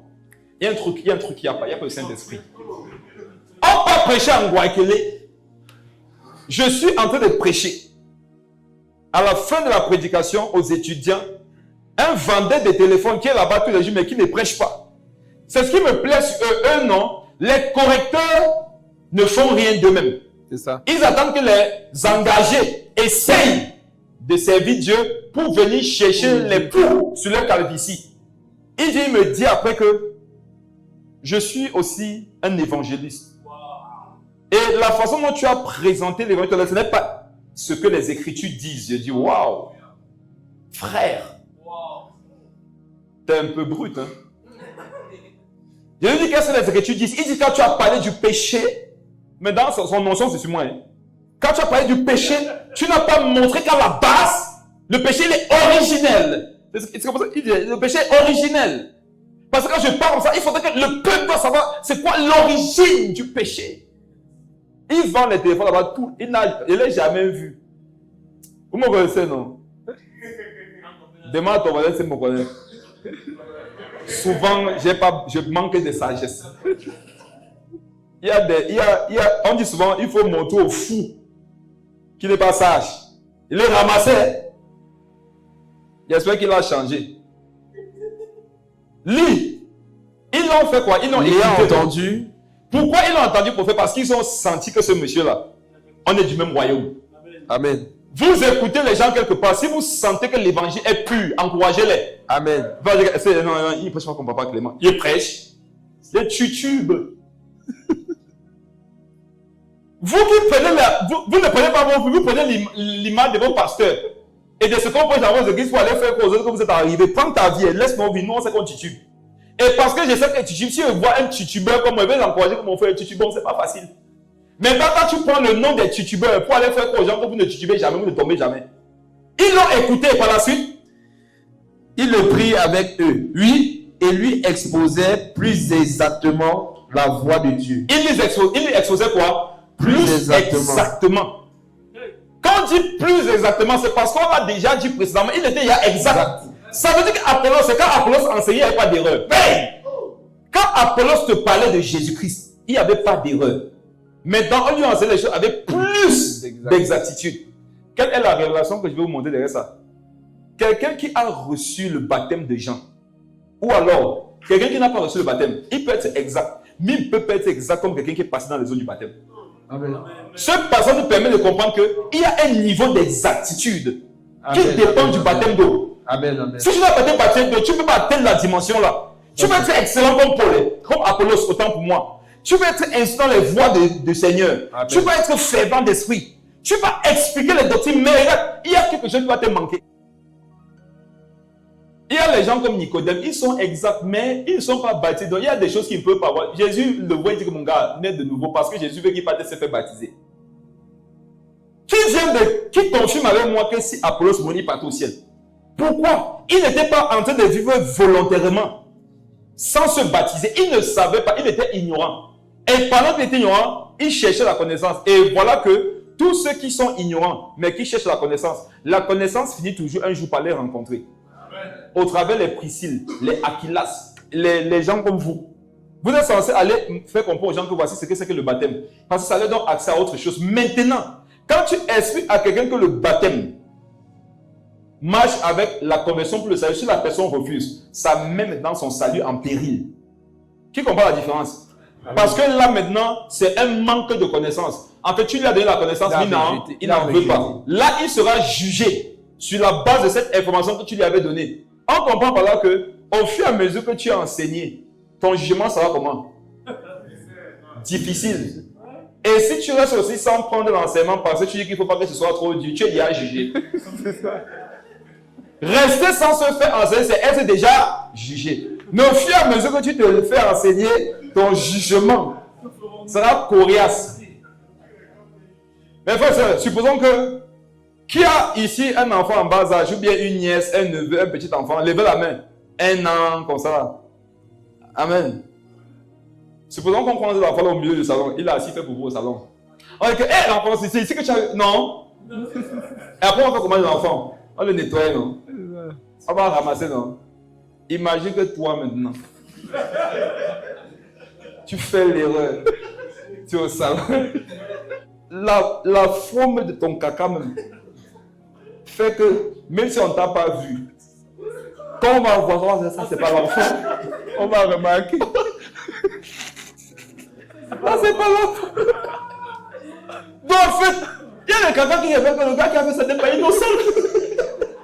On remarque. Le type, ce n'est pas innocent. C'est un pécheur. Si vous n'attrapez pas de pardon, écoutez-moi. Est-ce que ce n'est pas la même action? C'est pas la même action. Mais pourquoi ne traite pas la même action de la même façon? Parce qu'il y a un qui n'a pas une connaissance qu'à l'autre. Amen. En savoir que tu dois te faire baptiser et tu ne le fais pas. C'est comme aller, étant adulte, te faire caca au salon. Mon ami, on va te faire ça dur. Alors, regardez notre confirmation avec le peu de temps qui reste. Là, on est dans Acte 18. On a fini avec le verset 26, n'est-ce pas? Oui. Oui. On n'a pas besoin de le préciser. Je sais qu'après ça, Apollos s'est baptisé. Ça, c'est oui. Alors, moi, en tout cas, Acte 19, directement devant verset 1. Pendant qu'Apollos était à Corinthe, Paul, après avoir parcouru les hautes provinces de l'Asie, arriva à Éphèse. Ayant rencontré quelques disciples, il leur dit: avez-vous reçu le Saint-Esprit quand vous avez cru? Et il lui répondit: nous n'avons pas même entendu dire qu'il y ait un Saint-Esprit. Continue. Il dit: de quel baptême avez-vous donc été baptisé? Et il répondit: du baptême de Jean. On voit que dans cette contrée, c'était un problème. Ceux qui étaient partis prêcher l'évangile là-bas, ils ne parlaient pas du baptême. Et ce n'est pas une évangélisation. Ça, ce n'est pas l'évangélisation. L'évangélisation consiste à présenter la croix et le baptême. La croix et le baptême. Parce que Marc 16 a dit: celui qui croira et qui sera baptisé. Lorsque vous prêchez l'évangile à quelqu'un, vous ne lui parlez pas du baptême, vous n'avez pas encore fini le travail. Vous avez certes commencé, non? Mais vous n'avez pas fini. Et qu'est-ce qu'il leur dit? Alors Paul dit: oui, Jean a baptisé du baptême de repentance, disant au peuple non, de il dit: avez-vous reçu le Saint-Esprit quand vous avez cru? Il répondit: nous n'avons même pas entendu qu'il y ait un Saint-Esprit. Certains baptisent, non? Ce sont des Apollos. Ils sont versés dans les Écritures. La droiture, la vie de sainteté, non? Mais, si tu veux là-bas, tu rentres, on dit que, hey, on ne parle pas langue ici. Tu dis un peu comment on va prier, on dit que non. Vous voyez tout ce que le Saint-Esprit fait, non? C'est problématique. Maintenant, quelqu'un me dira que comment Dieu peut faire ça. Il va vous dire une chose. Si c'est un style d'Apollos qui est vraiment en train de chercher Dieu, il finit sur par changer. Et il commence à manifester les choses de l'esprit. Mais ceux qui s'entêtent loin des choses de l'esprit, même quand on leur en parle, ils ne mettent pas en enfer. Parce que l'évangile sans l'esprit, ce n'est pas l'évangile. Dieu peut tolérer ça le temps que tu reçoives la connaissance. Mais quand la connaissance vient à toi, tu continues à faire ton affaire légalisée, c'est un problème. J'ai, à un moment donné, qui avait remarqué, ça n'a pas été le cas pour moi. Les gens établis, un monsieur là qui est baptiste comme ça, il est américain, parce que c'est son nom. C'est un pasteur baptiste américain. Il est très ferme par rapport à la sanctification. En fait, quand on parle de la sanctification, c'est lui qu'on va aux États-Unis, à son époque. Il prêche comme ça, il pleure. Il parle donc, il prêche avec ses entrailles. Mais il faut c'est pas un modèle pour moi. Le monsieur n'est pas un modèle pour moi. Je ne l'ai jamais vu parler en langue. Je ne l'ai jamais vu chasser un démon. Je ne l'ai jamais vu guérir les malades. Il dit seulement qu'il faut se sanctifier. Ce n'est pas l'évangile. Après avoir dit que voici, regardez, celui qui croira sera baptisé. On a dit quoi? Voici les signes, non? Amen. Qui accompagneront ceux qui auront cru. Donc si tu as cru comme il faut croire, après on va voir quoi t'accompagner. Les signes. Un évangile qui te fait croire, mais qui ne te pousse pas à monter les signes, c'est un évangile de séduction. C'est un faux évangile. Si tu as ces enseignements, pour ceux qui ont su de qui il veut parler, si tu as ces enseignements, ne supprime pas. Hein. Jésus a dit que même les pharisiens, il faut les écouter. Mais il ne faut pas faire selon leurs œuvres. Faites attention à des personnes qui prêchent l'évangile fortement. Vous voyez, non? Fermeté par rapport à la sanctification, mais pas la suite. Vous ne voyez pas les manifestations de l'esprit. Ce n'est pas l'évangile de Jésus. Qui prêchait la sainteté plus que Jésus? Mais à la fin de ces messages, qu'est-ce qu'on voyait? Le mouvement de l'esprit. Parce que sa parole est esprit et vie. Sa parole, c'est un mouvement, c'est le vent. Je ne sais pas si on voit. Sa parole est accompagnée des signes. Si c'est vraiment la parole de Dieu que tu m'as donnée, je veux voir les signes aussi. Lis la suite rapidement. Alors Paul dit, Jean baptisé du baptême de repentance, oui, disant au peuple de croire en celui qui venait après lui, c'est-à-dire en Jésus. Sur ces paroles, il fut baptisé au nom du Seigneur Jésus. Sur ces paroles, il fut baptisé au nom du Seigneur Jésus. Mais la Bible nous fait comprendre que dans cette contrée-là, verset 1 à la fin, on dit Paul ayant rencontré quelques disciples. Paul ayant rencontré quelques disciples. Donc ce n'est pas seulement Apollos. Donc il y a des disciples de Jésus qui ne sont pas baptisés au nom de Jésus. C'est faux, non? Vous savez pourquoi je veux d'abord que nos esprits soient étendus sur le sujet comme ça? C'est pour que nous ne soyons pas des chrétiens éclairés légalistes. Vous voyez, il y a des catégories de chrétiens éclairés. Il y en a qui sont éclairés pour condamner. Il y en a qui sont éclairés pour équilibrer, pour rattraper, pour relever les gens. Avec cette connaissance, toi tu sais demain que si tu rencontres quelqu'un qui prêche la parole de Dieu, mais qui ne manifeste pas l'onction, tu devras lui dire, mon frère, c'est bien déjà. Tu ne vis pas dans le péché, tu crois en Jésus comme ton Seigneur, ton Sauveur, c'est très bien. Sauf qu'il y a autre chose. Et si c'est vraiment un disciple, il sera curieux de savoir que autre chose, c'est quoi? Tu prends la Bible, tu lui montres, non? Regarde, voici les signes qui doivent accompagner. Voici le baptême. S'il est de Dieu, il va dire, je ne savais pas, comme moi. Je suis né de nouveau en 2011, je me suis baptisé en 2015. Si je mourais entre 2011 et 2015, je partais au ciel. Je n'étais pas dans la désobéissance de ne pas vouloir me faire baptiser alors que je savais qu'il faut que je me baptise. La preuve, en 2015, quand on m'a fait savoir que je ne suis pas baptisé, ça m'a surpris. J'ai dit, ah bon? Et que montrez-moi, on m'a montré avec la vie que je suis. Il y a couru qui m'a baptisé moi. Je ne sais pas si vous voyez. Celui qui est de Dieu, lorsqu'il est dans l'ignorance, si tu lui apportes la lumière, il reçoit cette lumière avec empressement. C'était l'attitude des Béréens. Il recevait la parole avec beaucoup d'empressement. Pourquoi? Parce que quand Paul prêchait, les gars apprenaient beaucoup de choses qu'ils ne savaient pas. Ils étaient disciples et ils apprenaient tellement de choses quand Paul enseignait. De la même façon, quand quelqu'un est sur la voie du salut, si tu lui enseignes des choses qu'il ne savait pas, si son cœur appartient à Jésus, il va s'empresser non seulement de recevoir cette parole, mais de la mettre en pratique. Donc ne partez pas condamner les gens. Tu ne peux pas dire non, c'est l'enfer, mon frère. Calme-toi. C'est pas parce que toi, tu vas dire que c'est le ciel. Hein. Parce que pour dire à quelqu'un qui n'est pas baptisé que c'est assurément l'enfer, c'est parce que toi tu crois que être baptisé c'est assurément le ciel. Lis rapidement. Tu es au 40e verset. Verset 4. Vas-y, lis la suite. Alors Paul dit, Jean baptisé du baptême de verset 5. Verset 5. Sur ces paroles, il fut baptisé au nom du Seigneur Jésus. Lorsque Paul leur eut imposé les mains, le Saint-Esprit vint sur eux et ils parlaient en langue et prophétisaient. Vous voyez ici que le baptême là ouvre la porte à quoi? Le Saint-Esprit, les dons spirituels. Et voilà que ces messieurs étaient simplement secs sur le plan des manifestations. Pourquoi? Ils n'avaient pas été baptisés. Dès qu'on les baptise, ça déclenche. Et il y en a ici, vous avez été baptisé, mais vous n'avez pas vu le déclenchement de quoi que ce soit. Vous avez le droit, si vous savez que vous avez été baptisé, dit Seigneur Jésus, je veux le déclenchement de ce que je n'avais pas reçu le jour de mon baptême. Amen. Et donc, les disciples sages et intelligents, quand ils baptisent les gens, ils doivent s'arranger à ce que ces messieurs-là découvrent la nuit. Quand tu sors de l'eau avec cette expérience, c'est plus facile que de partir chercher ça après. Vous savez ça? Les chrétiens qui sont sortis du baptême, il n'y a rien qui s'est passé. Il a fallu qu'ils cherchent ça sur des années. Ils souffraient. Mais ceux qui sont partis dans l'eau, on a fini avec là-bas une fois. Quand ils sortent de l'eau, ils sont fumants. Ils sont efficaces. Quand toi-même tu vas aller bâtir les gens, mon frère, ne les laisse pas sortir dans l'eau comme ça. Fais-les voir la nuit. Amène-les voir le ciel. Il dit, prie pour eux. Et tu dois les bâtir dans cette intention. Rappelez-moi, pendant cet enseignement, on va apprendre à baptiser. Il y a des gens qui ne connaissent pas baptiser. Rappelez-moi ça, non? Qu'on apprenne à baptiser. Tu ne sais pas baptiser. Ce n'est pas tout le monde ici qui sait baptiser. Il y a une façon de baptiser les gens. Vous comprenez, non? Dans ta tête, baptiser, quelqu'un se fait quoi? Tu prends un nom. Il faut seulement qu'il y ait beaucoup de nom. Tu l'envoies pas. Tu le baptises au nom de Jésus. Ce n'est pas ça le baptême. Ce n'est pas ça le baptême. C'est pas aussi simple que ça. Amen. Il n'y a plus de temps. On va s'arrêter là pour aujourd'hui. On va continuer.